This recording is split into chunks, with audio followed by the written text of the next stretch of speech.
We go to our primetime news exclusive now. We bring you the chilling story of how a family from Fullerswood, St. Elizabeth escaped in chest-high water hurricane. As Melissa ravaged their home, the family not only lost everything, but they were pounced upon by masked robbers last night. Kalisha Williams has our story.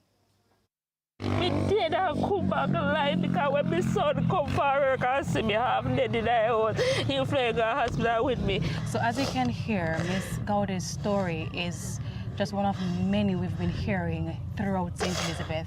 We're actually trying to get to Black River right now, but the road is still impassable. Miss Gaudi, I don't even know what to say right now because I can just imagine. God. Talk to me about. Sometimes Miss God knows. Sometimes you know, the man said me, sometimes you know, so you feel like it's down, so I don't scare me. I don't know. God, oh my gosh, I feel fed up, but God knows, I feel fed up.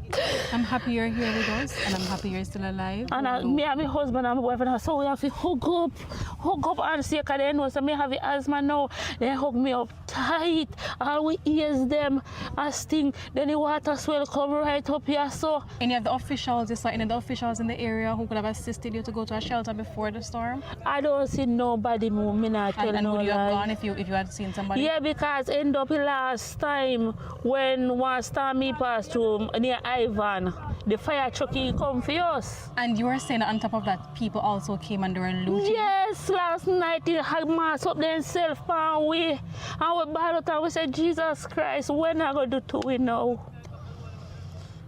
So you still have nowhere to go at this point? We don't have nowhere to go, miss. We don't have nowhere to go. Right now, at the abandoned building we have up there, so when we put my son, so I'm going there. Up here, some of the cement dust and so we just have sneeze.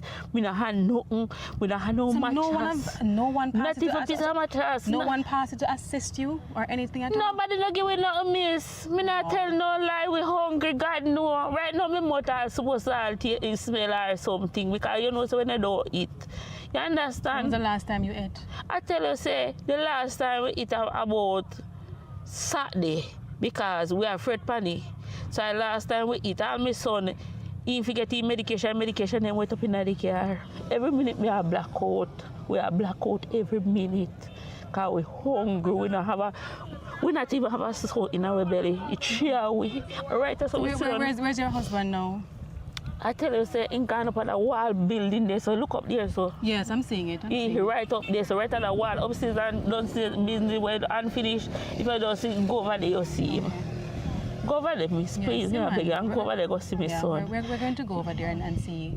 Well, thank you so much for speaking to us. And my son a teacher Gregory Clark. I see some people coming over right now, and I'm hoping that they'll be and able to my husband again in here, Oliver Stewart. Okay. My son name Gregory Clark. Me name Nicola Gaudi. Okay. Thank you so much, Miss Gaudi. Yes, please. Thank you very much. Oh God, thank you, please. I'm so happy I did so, and I spoke with you. Maybe I you come to save my life. Thank you, please. Now in Manchester, we'll take a break now. We'll be right back.